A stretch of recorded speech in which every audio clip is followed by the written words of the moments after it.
Ang walang paggalang sa nakatatanda, isang marka ng tarantadong bata. Kaya kung akala mo, cool kang makata, mag-practice ka muna. Supot kang binata. Matandang baliw! Supot kang binata. Pera o panalo? Panalo o respeto?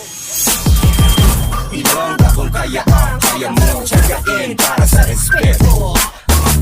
Ilang tropa kaya mong tablahin para sa respeto.